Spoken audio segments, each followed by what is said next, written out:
Hello दोस्तों, ओला electric का IPO जो है वो अनाउंस हो चुका है और आईपीओ से जुड़ी हुई सारी बातें हम इस वीडियो में कवर करेंगे। कंपनी का फ्यूचर प्लान देखेंगे, कंपनी प्रेजेंट टाइम पे किन किन बिजनेस में इन्वॉल्व है हम ये भी देखेंगे और साथ ही साथ हम कंपनी के जो नंबर हैं उनका भी एनालिसिस करेंगे। तो सबसे पहले हम कंपनी के बारे में जानते हैं। तो देखिए, ये जो ओला इलेक्ट्रिक है ये ईवी सेगमेंट की एक प्योर ईवी सेगमेंट की जुड़ी हुई कंपनी है। अब ये मैन्युफैक्चरिंग क्या क्या करते हैं, तो देखिए ये ईवी कंपोनेंट्स बनाते हैं, यानी कि जो इलेक्ट्रिक व्हीकल में यूज होते हैं कुछ कंपोनेंट्स उनको मैन्युफैक्चर करते हैं और साथ ही साथ ये बैटरी पैक्स भी बना रहे हैं। उसके बाद मोटर बनाते हैं, फिर व्हीकल फ्रेम्स यानी गाड़ियों के जो फ्रेम होते हैं वो भी अपनी ये फैक्ट्री में बनाते हैं।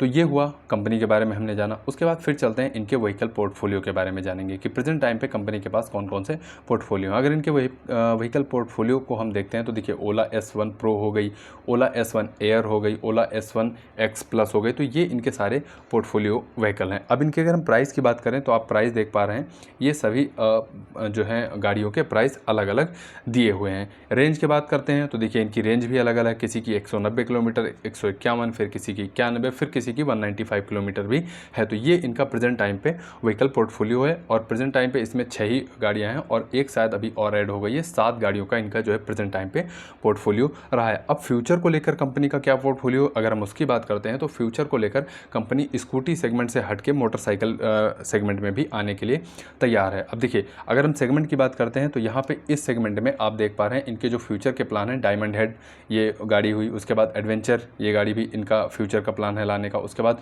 क्रूज़र की अगर हम बात करते हैं ये भी काफ़ी अट्रैक्टिव गाड़ी लग रही है। उसके बाद आप देख पा रहे हैं ये रोडस्टर जो है ये भी इनकी फ्यूचर प्लान में या फिर फ्यूचर पोर्टफोलियो में इन्वॉल्व है गाड़ी। उसके बाद फाइनेंशियल हाईलाइट हम देखेंगे कंपनी के। तो देखिए सबसे पहले रेवेन्यू की बात करते हैं। रेवेन्यू किसी भी कंपनी का है अगर वो इंक्रीज़ होता जा रहा है साल दर साल तो काफ़ी अच्छी बात कंपनी के लिए मानी जाती है। अगर ओला इलेक्ट्रिक का हम रेवेन्यू देखते हैं तो साल 2022 में आप रेवेन्यू देखिए 373 करोड़ का कंपनी ने रेवेन्यू किया था।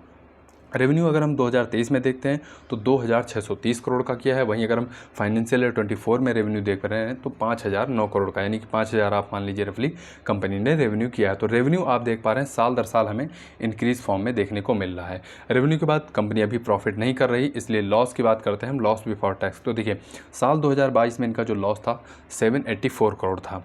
उसके बाद साल 2023 में अगर इनका हम लॉस देखते हैं तो 1472 करोड़ का इन्होंने लॉस किया था। उसके बाद फाइनेंशियल ईयर 24 में कंपनी का लॉस जो है वो 1584 करोड़ का कंपनी ने लॉस किया। तो कंपनी का लॉस आप देख पा रहे हैं वो इंक्रीज होता जा रहा है, जो कि कंपनी के लिए बिल्कुल भी अच्छी बात नहीं है। रेवेन्यू इंक्रीज हो रहा है जो कि पॉजिटिव है, लेकिन अगर लॉस कंपनी का इंक्रीज हो रहा है तो जो कि नेगेटिव बात है। अब आगे जब नंबर आएंगे कंपनी के तो हमें देखना होगा कि लॉस जो है वो कंपनी का कम हो रहा है या फिर नहीं कम हो रहा है। उसके बाद कंपनी की स्ट्रेंथ की अगर हम बात करते हैं तो देखिए स्ट्रेंथ के तौर पे हम सबसे पहले बात करते हैं इनकी जो गाड़ियां हैं वो बिक पा रहे हैं या फिर नहीं। तो देखिए अगर 2022 में हम जाते हैं तो इन्होंने 20,948 गाड़ियां जो है वो टोटल सेल की थी। अब 20,948 गाड़ियां 2022 में बेची थी। उसके बाद फिर आते हैं हम 2023 में देखते हैं फाइनेंशियल ईयर 23 में इनकी जो टोटल सेल रही गाड़ियों की 1,56,251 गाड़ियाँ की जो है वो टोटल सेल रही 2023 में। तो आप देख पा रहे हैं साल दर साल इनकी गाड़ियाँ जो है वो ज़्यादा बिकी। फिर फाइनेंशियल ईयर 24 में हम आते हैं और नंबर देखते हैं आपको ऑलमोस्ट डबल देखने को मिलेगा कि लगभग गाड़ियों की जो बिक्री है वो डबल हो गई। 3,29,618 गाड़ियाँ जो है इन्होंने बेची हैं साल 2024 फाइनेंशियल ईयर में। अब आप देख पा रहे हैं इनकी गाड़ियाँ साल दर साल लगातार काफ़ी तेज़ी से बिक रही हैं। उसके बाद मार्केट शेयर की अगर हम बात करते हैं तो देखिए मार्केट शेयर फाइनेंशियल ईयर 22 में 6% था इनका ईवी सेगमेंट का। फिर फाइनेंशियल ईयर 23 की अगर हम बात करते हैं तो 21% इनका मार्केट शेयर हमें देखने को मिला था और 24 में यही मार्केट शेयर आप देख पा रहे हैं 35% जो है वो इलेक्ट्रिक स्कूटर में इनका जो है हो गया। तो मार्केट शेयर आप देख पा रहे हैं कंपनी का 35% है, जो कि कंपनी के लिए बहुत ही पॉजिटिव है।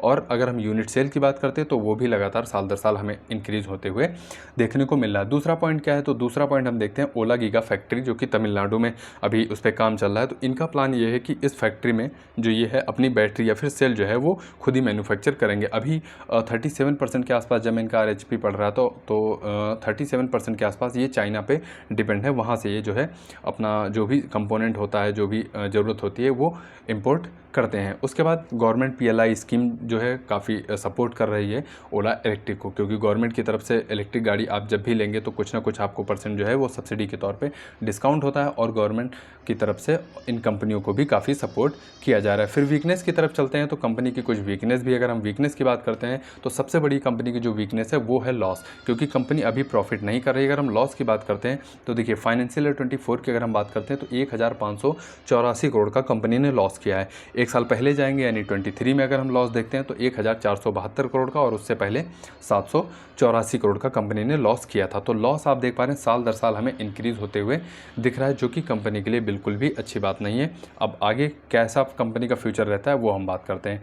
उसके बाद फिर दूसरा सबसे बड़ा कंपनी का वीक पॉइंट क्या है, कम्पिटेटिव पीयर्स। अब इनके देखिए अगर हम पीयर्स की बात करते हैं तो देखिए TVS मोटर है, आइसर मोटर हो गया, बजाज ऑटो हो गया, हीरो मोटर कॉर्प हो गया, तो ये इनके कुछ बड़े पीयर्स हैं जिनसे कंपेयर करना तो वैसे तो ना के बराबर है, लेकिन फिर भी हम कंपेयर करते हैं। तो देखिए अगर हम टोटल बात करें डिलीवरी यानी कि कितनी गाड़ियाँ किस कंपनी ने बेची, तो देखिए अगर ओला की बात करते हैं तो रफली 3,30,000 के आसपास इन्होंने गाड़ियाँ जो है वो बेची। अगर हम TVS मोटर की बात करते हैं तो 40,45,000 जो है इन्होंने गाड़ियाँ बेची हैं।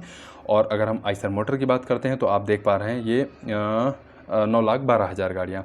बजाज ऑटो 37,28,000 गाड़ियाँ जो है बेची है। और हीरो मोटर कॉर्प की अगर हम बात करते हैं तो देख पा रहे हैं 56,21,000 जो है वो गाड़ियाँ कंपनी ने बेची है, जो कि आप देख पा रहे हैं अगर हम सेल्स के हिसाब से नंबर देखते हैं तो ओला इलेक्ट्रिक का बहुत ही छोटा सा भी नंबर है। उसके बाद फिर रेवेन्यू आप अगर इन कंपनियों से कंपेयर करेंगे तो रेवेन्यू आप देख पा रहे हैं बहुत ही कम कंपनी का है।